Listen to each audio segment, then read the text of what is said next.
দোলযাত্রা তথা গৌরাঙ্গ মহাপ্রভুর জন্মতিথি উপলক্ষে হরিনাম মহাযজ্ঞ ও ৬৪ মহান্তের ভোগ চালু হয়েছিল গোস্বামী বাড়ির কর্তা গৌরহরি গোস্বামী বন্দ্যোপাধ্যায়ের হাত ধরে।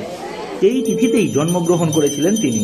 যদিও গৌরহরি গোস্বামী বর্তমানে প্রয়াত, তবে তাঁর পরবর্তী প্রজন্ম সেই রীতিনীতি বজায় রেখেছে। এই অঞ্চলে ২৪ প্রহর ব্যাপী অখণ্ড হরিনামের আয়োজন দেখা গেলেও ৬৪ মহান্তের ভোগ হয় না।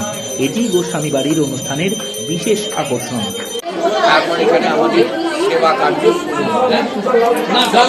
আর এই দোল পূর্ণিমা তিথি, যে তিথিতে আমাদের এই মন্দিরে নামযজ্ঞ অর্থাৎ ২৪ মহান্তের ভোগ রাখ, ২৪ প্রহর নাম কীর্তন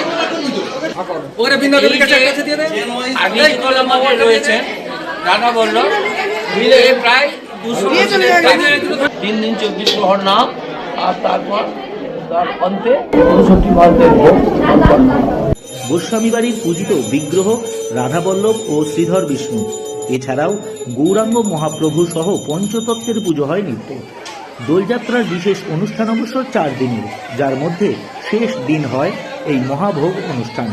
১৬৪টি মাটির মালসায় লুচি, মালপোয়া, পুরি, বিভিন্ন ধরনের মিষ্টি, অমৃতি ও চকলেট সহযোগে নিবেদন করা হয়।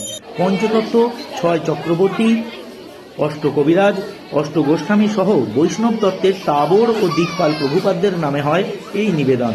দেওয়া হয় ১৬৪টি মাটির প্রদীপ। পংক্তি আকারে মালসা সাজিয়ে নিবেদন করা হয়, যা বেশ চিত্তাকর্ষক।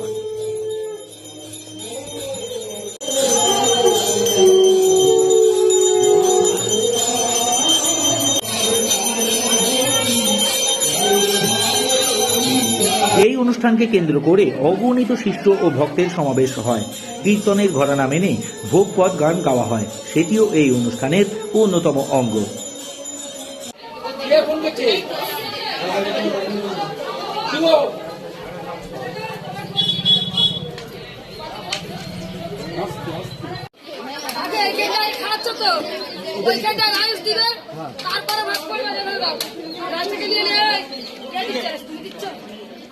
রাইস তুমি